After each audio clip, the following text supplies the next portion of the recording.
It is time for some eyeshadow palettes to get their due, whether that is a thorough roasting or a heap of praise. And today I am going to do both in my very first eyeshadow palette ranking video. I have 15 palettes that I am going to talk you through. I am going to give you my honest opinion on each and every one of these that I have thoroughly tested. Most of these palettes launched in 2025. However, there are a handful of them on the list that either launched towards the end of last year or I tried them this year, but they launched prior to this year.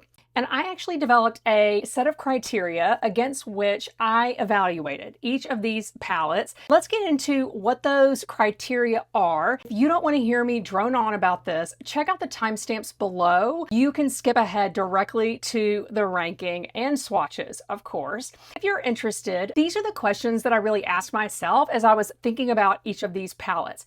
Number one, is it inspiring? When I look at the color story, do I feel creative? Do I get excited to use it, to play with it? So that inspiration factor, I think, is huge when you're talking about eyeshadow. Number two, performance. Obviously, performance is critical. It should be a given. Unfortunately, it's not. And we're going to talk about some palettes today that are failing in that category. But just to give you a little bit more depth on that, what am I talking about when I say performance?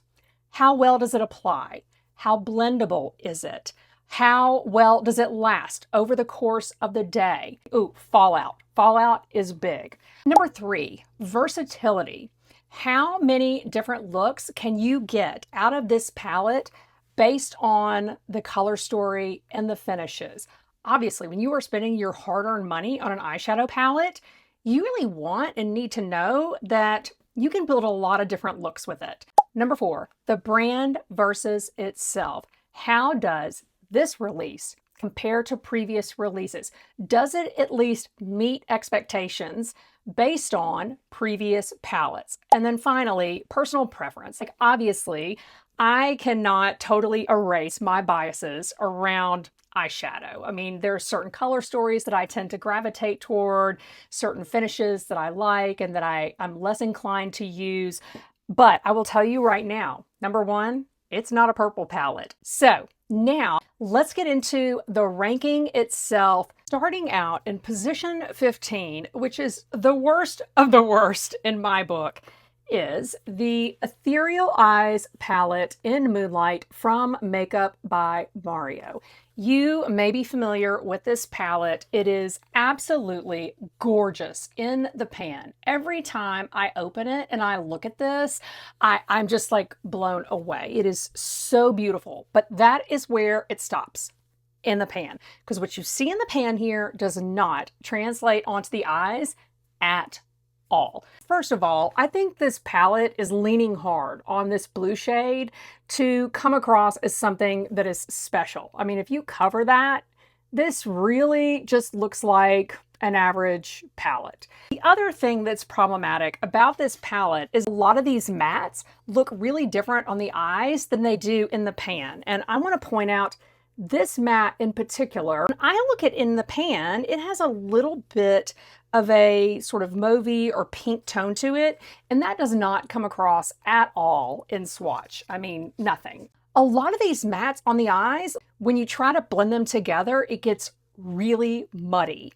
But even more disappointing than that are the shimmers in this palette. I know that many of these are probably supposed to be toppers, and I love a good topper as much as the next girl, but some of these I don't even think qualify as toppers. There are our shimmers.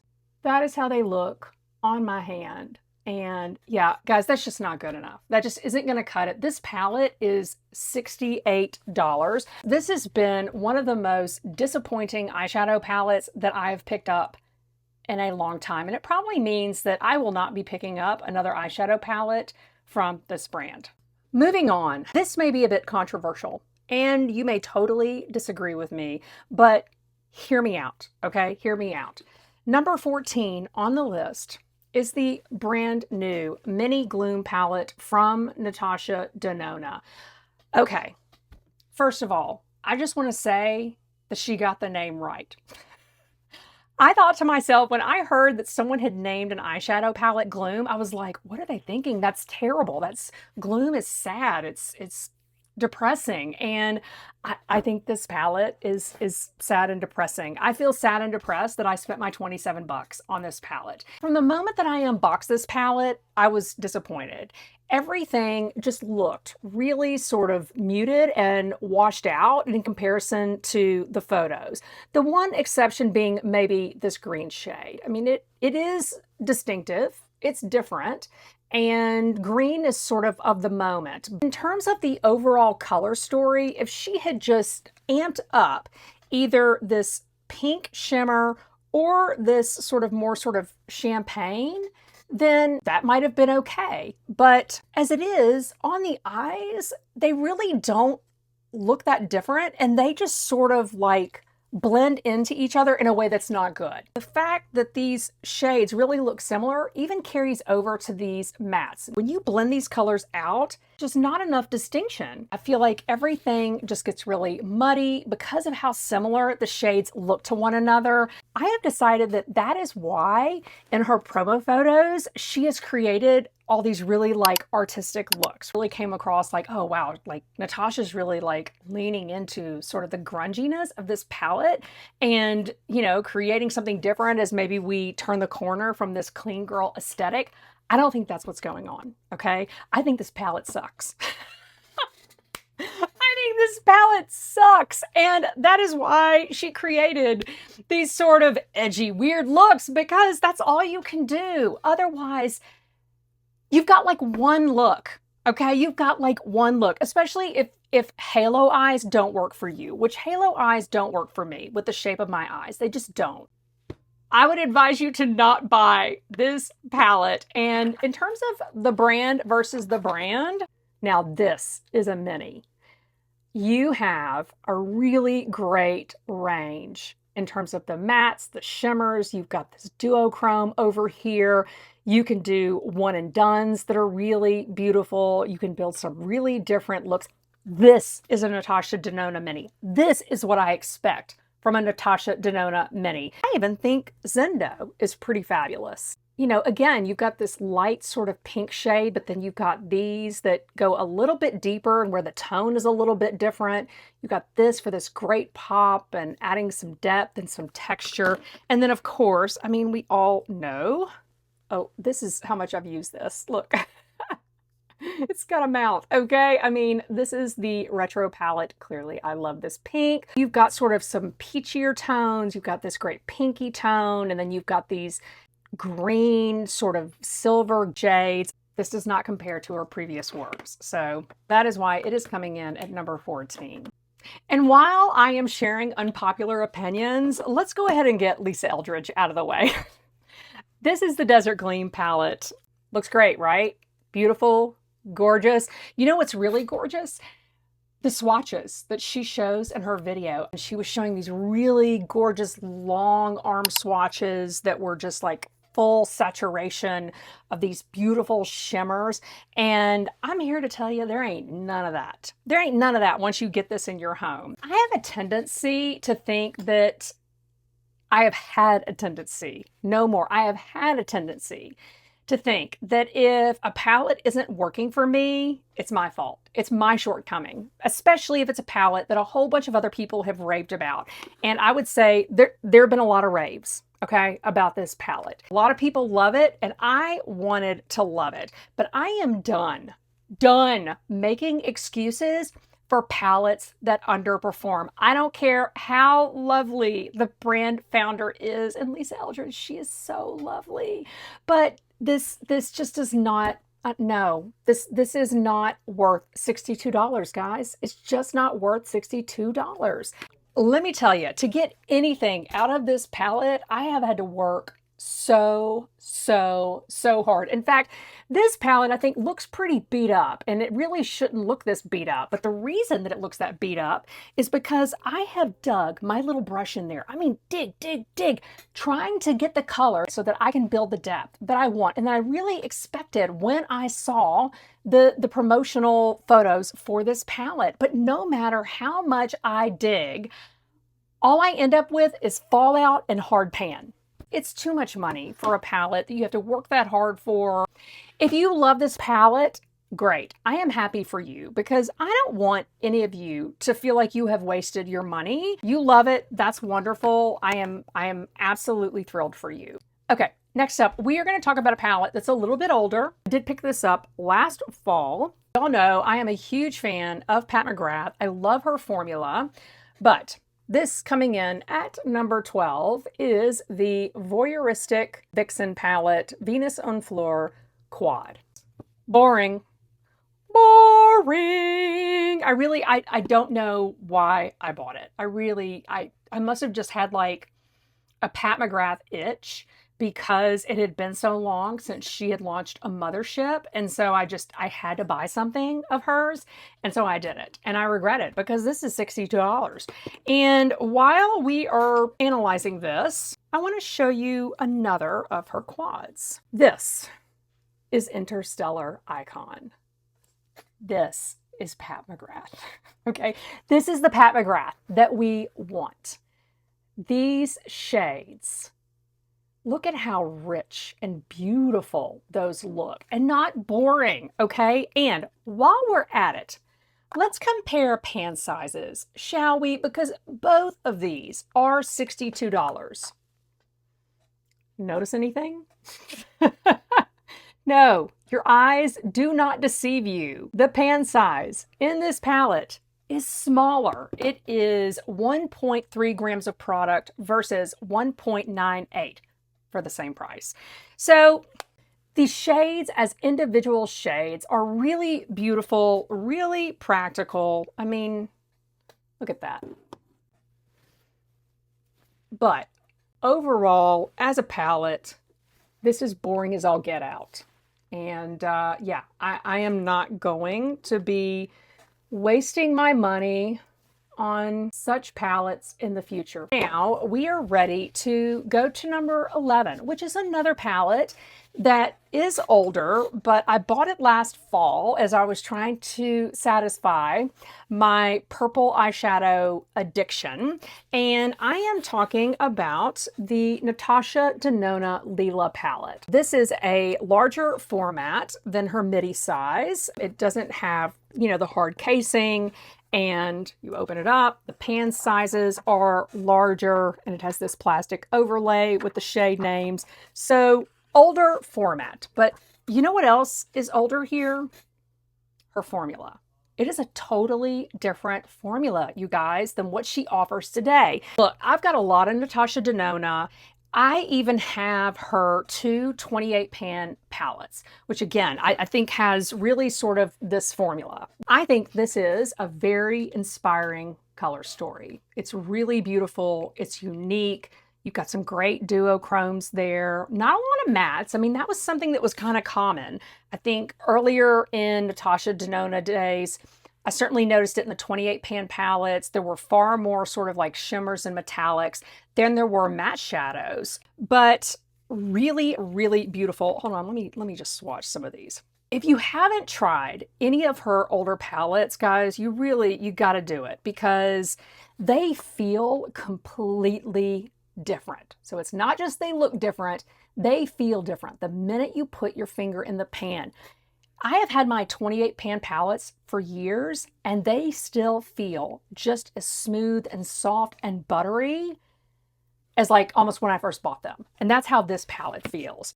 Really unique, high impact, beautiful. I wish I could go through all of these shades, but here's what I'm going to tell you about this palette. I have become so accustomed to Natasha's formula of the last several years that it's actually hard for me to use this formula. This blends really, really differently than her newer palettes. I mean, the shades are gorgeous, but it's almost like you would have to be using her older palettes like on a regular basis, I think, to know how to really use this effectively. And in that way, it kind of reminds me of the original motherships where a lot of people sort of complained about like some of the deeper shades, like how it was easy to get really carried away and you really almost had to kind of learn how to use the shades and what brushes were best, what techniques were best. I think this palette falls into sort of that category, and that is why I am ranking it lower, even though the shades and the colors, it's stunning, you guys. It is absolutely stunning. It feels beautiful. Any of these shades individually on the eyes would look gorgeous, but there is sort of a learning curve to using this older formula. All right, guys, we are now getting into the top 10. And the good news is, as we look at these, performance really isn't an issue in most cases. So, you know, at this point, we are really more so talking about versatility. We're talking about inspiration. We're talking about comparison to previous releases, personal preference. So it does get tougher from this point on. And I will admit that I've done some switching around just as I got prepared to film this video because it is so hard. But we are going to do it nonetheless. And coming in at number 10 is the Mini Rose palette from Natasha Denona. So this is $27. And maybe you look at this and you're like, wait a minute. That is not so inspiring. And in fact, this is comprised of shades from other palettes. I think every single one of these shadows appeared in a previous release, including this shade Andy and this shade Opart. But here's the difference. For this mini, what she did is she offered these two very basic but highly usable shades in her matte formula instead of her cream to powder. Hold on, let me see. So, pulling out my very own retro palette. I've had an issue with this before. You may be able to see, hold on. Okay, here's Andy, which is, I mean, just, I've got crumbs, okay? And here is Opart. So, clearly beloved shades for me, but I do think that the matte formula is easier to work with. So overall, I think she took a group of shades from maybe like 3 different palettes that were really popular, and she threw them into one palette for a color story that is great for just everyday looks. You do have a lot of range here. This is a beautiful duochrome that you can use all over the mobile lid. And then this beautiful sort of lighter pink shade that is more sort of a topper with a high shine finish. This shade Andy, you know, I showed you that I had hit pan on that. This is probably one of my favorite Natasha Denona shades ever. I love it as a transition shade. I think it's absolutely gorgeous. So, and then you've got this great shade here for helping to blend out, or if you wanted to just go with an all matte look. I mean, that really is going to provide the brightness that you need. So, lots of versatility here. She improved the formulas for some of these popular shades, and for that reason, it is coming in at number 10. Next up, we have our very first Viseart palette on the list. This is actually their most recent release. This is the Viseart Midsummer Lumiere Étendue. You know, I gotta tell you, I think that I feel the same excitement for Viseart that I used to feel with Natasha Denona. That's the truth. And I feel like that says a lot because, guys, I used to feel a lot of excitement about Natasha Denona. I don't feel quite as much as I used to, but yeah. So here are some of those shimmers there. You've got duochromes. You've got a beautiful topper shade. So variation is the name of the game, okay, in terms of getting a lot of value out of an eyeshadow palette. Here you've got a lot of range in terms of the depth of shadows. So this palette is really a workhorse. I love Viseart's formulas, and this Midsummer Lumiere is really beautiful, and I think a steal at $44. So, number 9. And before we get into number 8, I must drink wine. Because I'm about to go off. I'm going to go off. Because in no world should I pay $128 for something to show up at my house like this, right?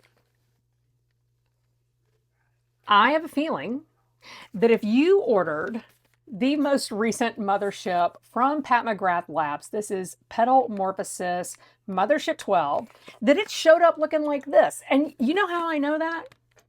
Because I watched a whole bunch of other YouTubers share that they had the exact same issue, which says to me that it was not a shipping issue. It was a manufacturing issue or it was an assembly issue. And frankly, those are both quality control issues that should have been managed by Pat McGrath. So let's unwrap her, okay? Let's get to the guts. But again, for 128 bucks, packaging matters, okay? And if you're a serious mothership collector, I mean, like me, you collect these boxes, you covet these boxes. So to have one of these boxes be damaged is kind of a big deal, okay? It is. Once you get into the guts, you have this same really beautiful black lacquer looking packaging here, really weighted.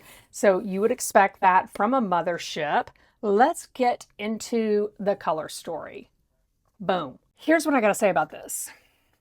I think this color story is a little strange in a good and a bad way. Let's talk about both.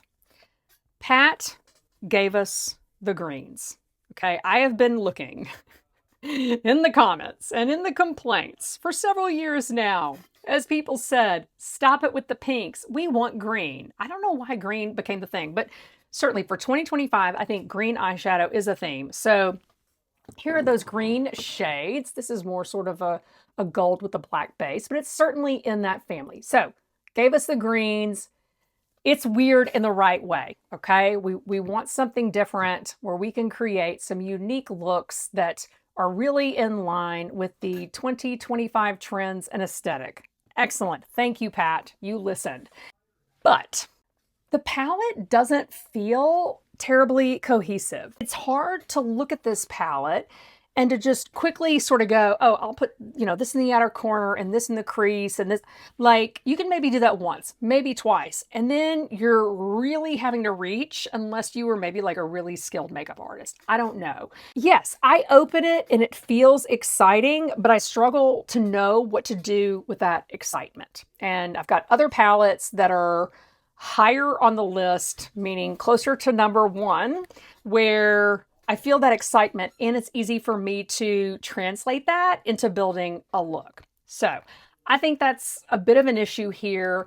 I will say that I think the performance is great on this palette. I know that people like to complain about her moving away from the sort of special shades, but I think the performance on these is really beautiful. Look at these. Those are, I mean, just gorgeous, gorgeous, gorgeous, gorgeous. There are those swatches there. And I just thought of something and now I can't unsee it. So I gotta swatch it, guys. I have to look at Interstellar Icon because since we were just looking at that, I'm like, wait a minute, hold on. Right? I mean, okay, hold on. Now I'm gonna get mad. Oh boy. Well, no wonder I like those shades. It's because I've seen them before in Interstellar Icon. Holy crap, you guys. I totally did not realize that. Wow, I feel like I got duped. I feel like I got duped. Okay, there's the whole Interstellar Icon there. Upside, 4 of the shades in Petal Morphosis. Oh my God. Will you comment below? Am I losing my mind or oh my God? I'm acting like this is like a full-blown conspiracy, but guys, I didn't connect that at all. And I think they look so similar. I cannot believe this. All right, coming in at number 7 is the Icy Nude palette from Huda Beauty. This was a release from late 2024. I am trying to open it, but oh my God, I cannot. I have not had that much wine. I promise. Okay, whew. Oh, okay. So, That is what you call a performance issue. I'm gonna hold it up. I'm gonna hold it up. Not expect it to stay up all by itself. Okay, Icy Nude, Huda Beauty. All right, so $69. You have a ton of shades here, and there's a great range of shades. You've got plenty of shades for deepening in the outer corner or the crease. You've even got these peachy shades over here, which can help sort of warm up a look. And then some of these shimmers are truly stunning. Oh wait, I forgot to mention, you've also got this matte white, which I think is really, really useful if you want to create a all matte look, or you want to use something other than a shimmer in the inner corner to sort of brighten the eye. That kind of white can be really useful. But there's also this, excuse me, this sort of white shimmer that has a blue and sort of purplish flip, which is really gorgeous. So a lot of really beautiful shades here, a lot of versatility. All of that being said,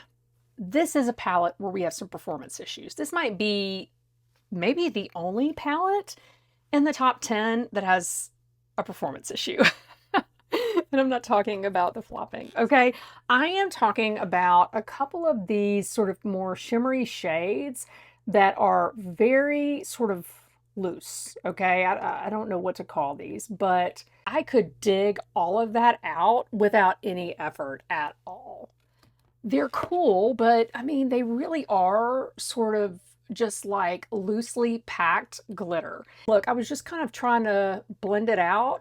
I can literally see flakes just falling. This is just messy. And number 6 is the Paris Mattes Etendu from Viseart. Now, this would have ranked higher if it had a shimmer, but I mean, I get it. It's a matte palette, okay? And so it's sort of handicapped in that way. But guys, it's so beautiful. It is such a great range of matte shadows. And of course, this has that impeccable Viseart matte formula. I mean, you want to talk about range, right? You got black and sort of a creamy white with all of these beautiful, soft, ballet-inspired colors in between.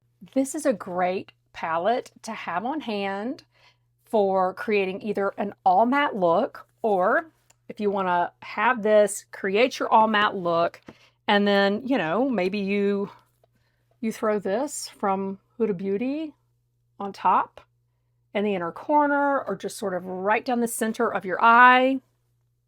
Gorgeous. Number 6, Viseart Paris Mattes Etendu. Let's get into our top 5 quickly because my phone is about to die.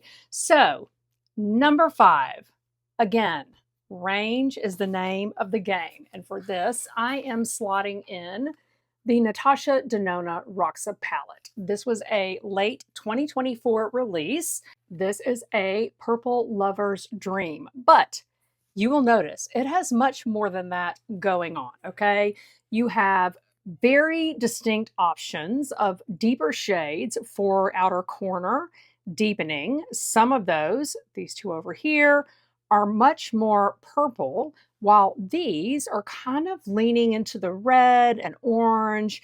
And so again, that is going to give you the options that you need to create a lot of different looks. You also have a great range of lighter and mid-tone shades, which you can use to create sort of a gradient effect or for your transition shades. Lots of flexibility here.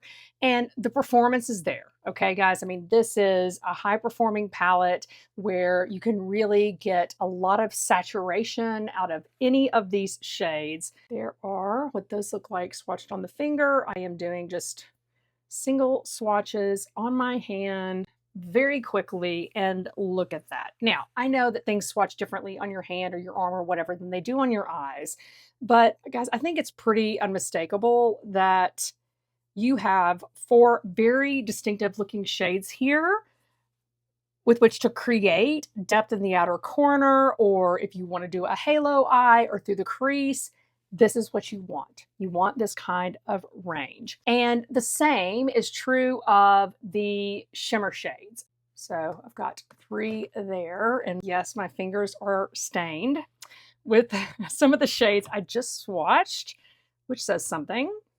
You also have like some topper shades in here. So if you love purple, lilac, rose, this is a phenomenal palette. I do think this shade is a little underperforming and is a little bit gimmicky, a la Huda Beauty, but if you sort of swirl it around, it is a really beautiful color. So this is coming in at number 5. We are moving on to number 4, and I feel like this may be surprising because it is a small palette and it doesn't have the same type of versatility that I've been talking about, but it is special, okay? And for that reason, I felt like it deserved a spot in the top 5, and I am talking about the Pastel Dream Freedom Palette from Danessa MYRICKS. This is the magnetized lid to the palette itself, and it has the innovative packaging concept that really sort of enhances your experience as an eyeshadow lover. And it's got these fun, really fresh shades that are inspiring. It is laid out in a way that I think makes it really easy if you don't want to have to guess, right? Like, let me pull a matte and the corresponding shimmer. Like, easy, easy, easy, okay? Like, it should not be hard to get up and figure out how you want to lay out your eyeshadow. It should be fun. It shouldn't be work, okay? This is play. So, you know, I think the layout makes it really easy. You can get multiple looks out of this, just 6 shades, using either one and dones or just 2, or you can use even more than that to create really distinctive looks. The payoff in here, the opacity, the trueness to the color on your eyes as you see it in the pan is phenomenal. I mean, there's nothing more frustrating than buying a palette and the shade looks one way in the pan, and then when you put it on your eyes, it looks completely different. Not the case with this Danessa MYRICKS palette. So I think this is absolutely gorgeous. It blends out like a dream. So Danessa MYRICKS Pastel Dream, number 4 on my list. I'm covered in glitter, and there's really only one thing you can do about that. Okay, number 3, the Bloom palette from Natasha Denona. You guys, I feel like this is a palette that a lot of people skipped on, and that's fine. That's fine. Again, so much of this is personal preference, but she had done 2 rather sort of warm releases prior to this. She had done like, I need a gold or golden or gold palette, and I need a warm. I can't think of what they're called because the names are becoming a little bit ridiculous, but Bloom was actually a perfect name for this. So anyway, I think that a lot of people skipped on this because they felt that it was repetitive because she had just done some other warm palettes, but I did not buy those palettes. I didn't feel like they were right for me, but this was the right level of warmth. And here is the thing about this palette. You can create some very beautiful, what I'm going to call lighter looks. There are a ton of Natasha Denona palettes out there where it is really hard to create light looks. And I don't want you to mistake light for lack of saturation. It's not about that. So let me just pull out, and I've possibly done this comparison before, but for instance, the My Dream palette. This is a very deep palette. I mean, if you are fair-skinned like me, what do you use as your transition shade? Like, how do you create a daytime look? Now, I've done it, okay, and this is a beautiful palette, but I'm just saying, I feel like the Bloom palette is a great sort of addition to my collection where I can create sort of more daytime looks, lighter looks, where there's still a lot of intensity and saturation to the colors that are offered in these shades. And you've got great variety. Some that are more sort of plum leaning, some that are leaning more sort of reddish brown. You've got some sort of mid-tone mattes here, some that are peachy, some that are more sort of pink leaning. And the same is true of the shimmers. I feel like this is a really, really well-composed palette, which doesn't mean it's the color story for you, but this is the kind of composition that I look for in identifying a palette that is a good value. I think it's a good value, but it's also really beautiful. I love the Bloom palette. That is why it is coming in at number 3. We are down to the top 2, and I am wondering if you know which palettes these are. I have been probably more of a Natasha Denona lover for quite some time, and my top 2 palettes for this ranking are Viseart palettes. I feel like I have found something truly special in Viseart. I also feel like they have been sort of upping their game since I really sort of discovered them. They've been around forever, but you know, unless you're out here on YouTube, like watching a lot of videos, maybe you don't hear of Viseart. I mean, they're not sold in Sephora anymore. And so I think that they're not as well known as some of the other eyeshadow brands. So number 2 is the Ceranews Etendu.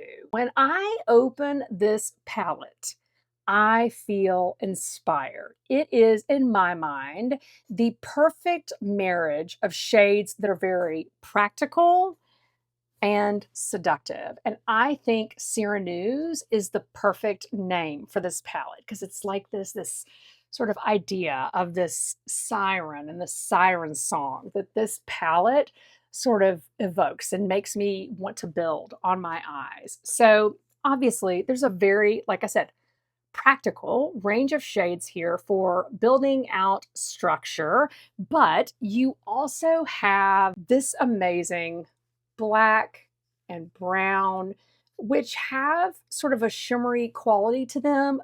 I guess that's technically a satin formula, but you can use these successfully in the outer corner or the crease to deepen things up and create a smokier look. Got those duochromes there. And this is such a great palette. I think it's different than much of what I have seen on the marketplace. And that's in part, I think, guys, because of these. I really do. I mean, I know it doesn't seem groundbreaking to have like a really sort of deep, smoky black or brown with some shimmery flakes in it.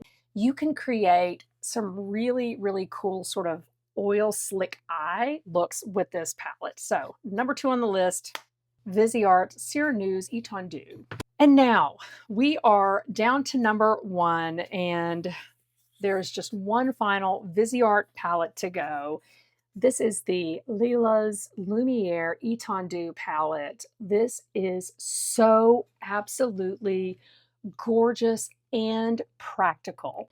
If you were going to pick up one eyeshadow palette right now, if you didn't have any eyeshadow and you were just starting to build your collection, this is the eyeshadow palette that I would recommend to you.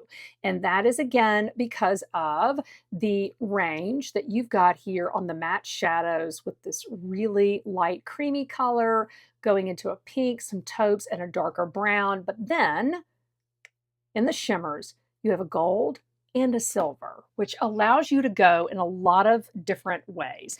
And of course, the performance here is phenomenal. I would love to show you, but my hands are so filthy dirty. Hold on. So while I'm cleaning up, the other thing I want to point out with this palette is, again, it's $44. You guys, I feel like Viseart is just so incredibly affordable. And here's the thing, I would rather have more shades in smaller pans. Okay, now it needs to be a composition of shades that work well together. So don't just throw a bunch of crap at me, okay? But a well planned out color story of smaller pans, I think makes a lot more sense. I mean, how many times have you really hit pan on an eyeshadow?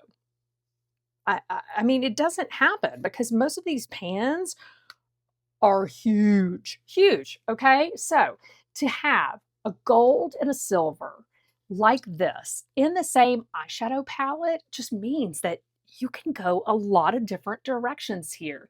This is phenomenal, guys. Seriously, #1 on my list, #1 recommendation from me to you. Obviously, I have tried a lot of eyeshadow in the last like 8 months or so, and my collection is even larger than this. This is absolutely stunning and a great buy. I believe it's sold out right now, but it will be back, and I will notify you on my channel in a post when I see that it is available again. So that wraps up my very first eyeshadow palette ranking. I would love to hear in the comments what you think below, if you agree, if you disagree, if you think there are other palettes that should have been on my list or that I need to try. Please add your voice in the comments. I would love to hear from you. Thank you so much for watching. I hope you've enjoyed this video and that it has helped you make decisions about what eyeshadow palettes may be worth it to you. And I will see you next time. Bye.